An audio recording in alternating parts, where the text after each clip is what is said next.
Good morning to everybody. Now we are going to an important theorem on the spectrum of a compact operator. The theorem states that let X be a normed space. A is a compact linear operator on X. Therefore, any non-zero K in K, then set of all K such that K following sigma E of A equals set of all K such that K following sigma A. That is, every non-zero spectral value of A, every non-zero spectral value of A is an eigenvalue of A when A is a compact linear operator. When A is a compact linear operator, then every non-zero spectral value of A is always a non-zero eigenvalue of the same operator. That is the requirement. So we know that sigma E of A is a part of sigma E. That's a well-known result. Sigma E of A is a part of sigma A for every operator A itself. So in order to prove the equality, we have to show that the reverse inclusion, that is sigma A is a part of sigma E of A. So this is what we actually require. Okay. So for that, now come to the proof. What is K? Choose K which is non-zero, that is in K. K is a non-zero element. And now we assume K is not an eigenvalue of A. K is outside of sigma E of A. K is not an eigenvalue of A. This is our assumption. First we assume that K is not an eigenvalue of E. Now we prove that this K is not a spectral value of A. So in order to prove K is not a spectral value of A, means A minus Ki is invertible. That's our A. Okay. Now when K is not an eigenvalue of A, K is not an eigenvalue of A means what is A minus Ki? A minus Ki is not, sorry, A minus Ki is injective. When it is eigenvalue, then A minus Ki is not injective. Since K is not an eigenvalue of A, then A minus Ki is injective. Now there is a claim. Our claim is, first claim, A minus K is not bound, sorry, A minus K is bounded below. A minus Ki is bounded below. This is our first claim. So how to justify this one? If A minus K is not bounded below, if A minus K is not bounded below, if A minus Ki is not bounded below, what happens? Then there exists a sequence xn in x with the norm xn equals 1. Xn in x with the norm xn equals 1 for all n. Since A minus K is not bounded below, then norm of A minus K of xn or Axn minus Kxn, norm Axn minus Kxn, that it goes to 0 as n goes to infinity. Okay, why? Because it is not bounded below. Then Axn minus Kxn goes to 0 as n goes to infinity. That means norm of A minus K of xn, which goes to 0 as n goes to infinity. Okay. But we know by the first lemma in this chapter, when xn is a bounded sequence with Axn minus Kxn goes to y, then norm of Ax minus Kx equals y. That is our first lemma. So according to that argument, norm A minus K of xn goes to 0. That means norm Axn minus Kxn or A minus K of xn, norm A minus K of xn equals norm A minus K of x, not xn, norm A minus K of x equals 0. Okay, so here norm a minus k of xn goes to infinity, goes to 0, Sn goes to infinity, then by our previous lemma, there exists a subsequence, simply. By that lemma, there exists a subsequence xnj. There is a subsequence of xn such that xnj goes to x in x. By that lemma, there exists a subsequence xnj of xn such that xnj goes to x in x. Then ax minus kx or a minus k of x, a minus ki of x, or simply ax minus kx, norm x minus kx equals 0. Why? Because that lemma states when xn is a bounded sequence, there exists a subsequence xnj of xn such that when xnj x, then axnj minus kxnj goes to y, then norm ax minus kx equals y. That's our lemma. So, in the light of that argument, when norm of a minus k of xn goes to 0 under that condition, then we can find a subsequence xnj of xn such that xnj goes to x in x with a norm ax minus kx equals 0. Norm ax minus kx equals 0 means norm a minus k of x equals 0. Norm a minus k of x equals 0, that means a minus k of x equals 0. Norm a minus k of x equals 0 means a minus k of x equals 0. But what is a minus k? A minus k is injective. When k is not an eigenvalue of a minus k is injective. So a minus k of x equals 0, that should implies x equals 0. Why? Because a minus k is injective. But what is norm x? We know what is norm x. Norm x equals limit j goes to infinity norm xnj. That equals, but what is norm xn? Norm xn equals 1. So limit j goes to infinity norm xnj equals 1. That means norm x equals 1.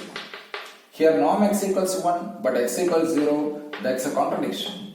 This contradiction is due to our wrong assumption, means a minus k is not bounded below, so our claim is justified.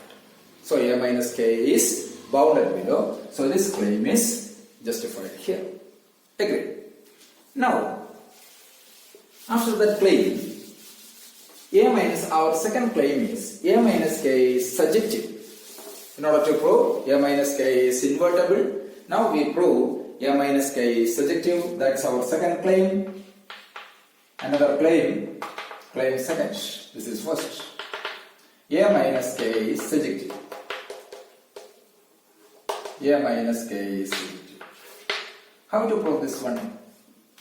So far, a minus k is surjective means we have to show that range of a minus k equals x. This is our range. Okay. Now, we know what is range of a minus k. Surely this range of a minus k is closed in x. Why? How to prove this one? Range of a minus k is closed in x or closed subspace of x. What do we mean? Closed subspace of x. How to prove this one? So for this closeness, let a minus k of xn or axn minus kxn, axn minus kxn, that's a sequence. Sequence axn minus kxn, which is a sequence in a range of a minus ki,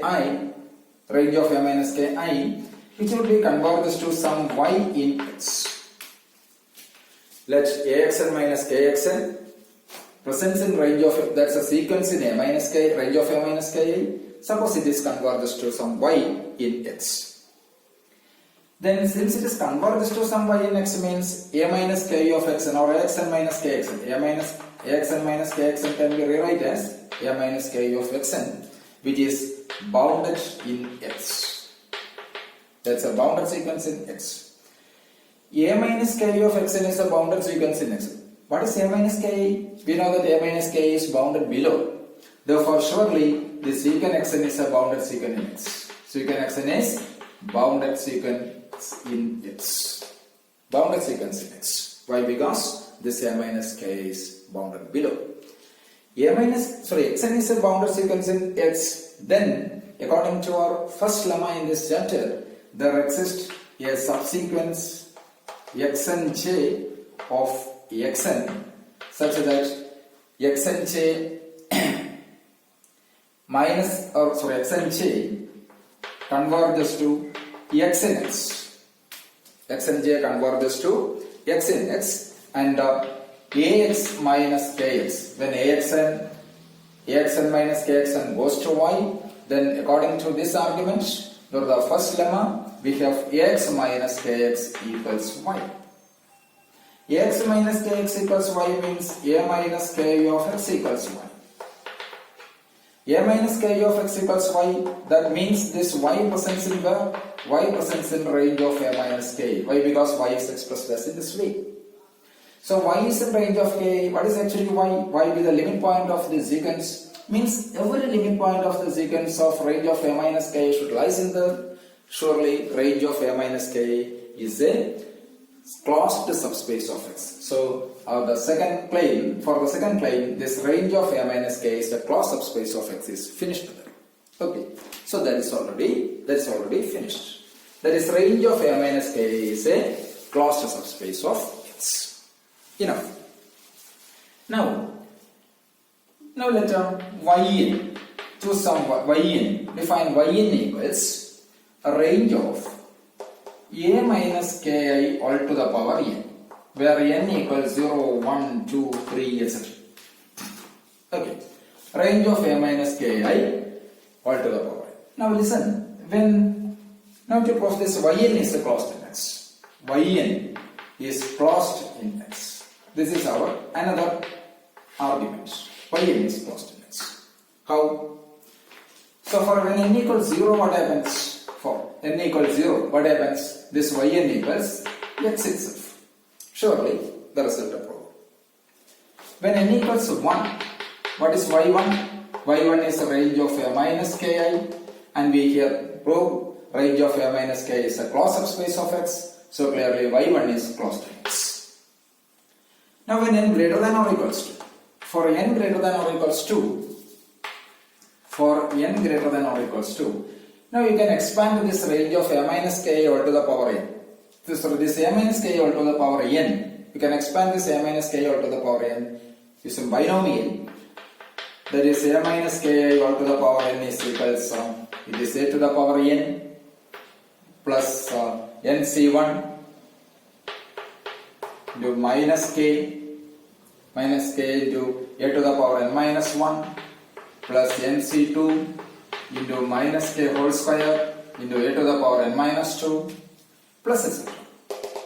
Plus the last bit one nc n minus 1, it is minus k all to the power n minus 1 into a plus finally it is a to the power. So this can be rewritten as a minus k all to the power n can be rewritten as some an minus kn, where this an is this one, a to the power n plus nc1 minus k to the power n minus 1 plus nc2 minus k all to the whole square a to the power n minus 2 plus etc. plus ncn minus 1 minus k all to the power n minus 1 a. That is an. And kn, what is kn? Kn is there is a term minus k all to the power n. Okay, this is actually plus minus k all to the power n. So k is minus k all to the power n. So this is a minus k all to the power n is taken as an minus kn I. Okay, but we know what is a. A is in CLX. A is in CLX. And we know that when f is a compact linear operator, it's a scalar multiple is a compact linear operator. Moreover, is the sum of any two compact linear operator is again a compact linear operator, and so on. That is as we know. So according to that arguments, we know an is a compact linear operator. An is a compact linear operator. That is an fall in where? An fall in CLX. An fall in CLX. And since kn differs from 0, then an minus kni is also in CLX, and moreover a minus k is injective. A minus k is injective, so an minus kni, this all to the power n of this one, so clearly an minus kni is injective. n minus kni is also injective. Now you can again replace this a by an and k by kn. So what you get? Finally you have this range of an minus kni equals yn. Okay, so that is a range of an minus kni equals yn. So clearly n minus yn is a closed subspace of X. Agree. So this is already proved. Yn is closed in X or yn is a closed subspace of X. So again by our previous lemma, there exists and when yn plus 1, we know that since yn plus 1 is a part of yn, then, and what is yn plus 1? Yn plus 1 is the range of a minus ki all to the power, yn plus 1 is range of, this one, yn plus 1 is a part of yn and yn plus 1 is a minus ki of y. Okay, by previous argument, by lemma, previous lemma. Then there exists a non-negative integer m such that ym plus 1 equals ym. This is already proved result. Again by that lemma. If m equals 0, what happens here? If m equals 0, what happens? y1 equals y0. y1 equals y0. y0 means x. Okay. Then if m greater than 0, suppose m is positive. If m greater than 0, then there is a claim. Again there is a claim. Our claim is this ym equals ym minus 1. That's our claim. So how? So far that's immediate. Let y fall in ym minus 1. Y fall in ym minus 1 means this y can be expressed as a minus ki all to the power m minus 1 of x for some x fall in x. Okay, right. Now take a minus k operating on both sides with a minus ki. So it is a minus k of y equals a minus k of all to the power m minus 1 into that one of x. Okay. So a minus k all to the power y equals a minus k all to the power m of x. So this fall in where? This fall in ym. A minus k all to the power m equals y. This ym, but we have what is ym? Ym is ym plus 1. So that means a minus k of yi fall in which one? Ym plus 1. A minus k of y fall in ym plus 1 means there exists some set that fall in x such that this fall in some x such that a minus ki of y equals a minus ki all to the power m plus 1 of some set, or a minus k of y equals a minus k all to the power m plus 1 of set. That means here a minus ki, that's a common, that's an operator of y minus a minus ki all to the power m of set equals 0. Okay, 1 a minus ki. But what is this a minus ki? Surely we know that a minus ki is injective. Since the injectiveness of this a minus ki, this should imply y minus of this one equals 0.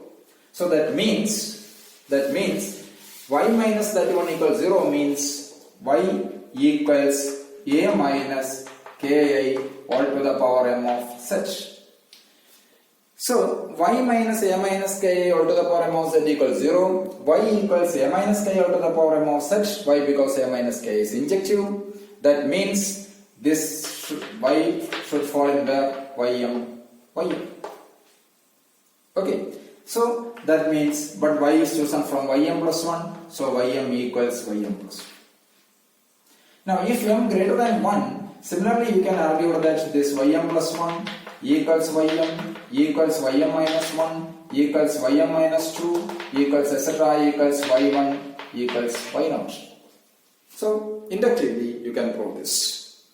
So that means, but what is y1? We know y1 is the range of a minus ki, and what is y0? y0 equals x. Then range of a minus ki, y0 equals range of a minus ki equals x itself. That means A minus Ki is surjective. A minus Ki is surjective. A minus Ki is surjective. A minus Ki is bounded below, and A minus Ki is surjective. Surely this A minus Ki is invertible. A minus Ki is invertible means what is A minus Ki is invertible means this K is not a spectral value of A. So we start from when K is not an eigenvalue, then finally we reach K is not a spectral value. When K is not an eigenvalue, then K is not a spectral value.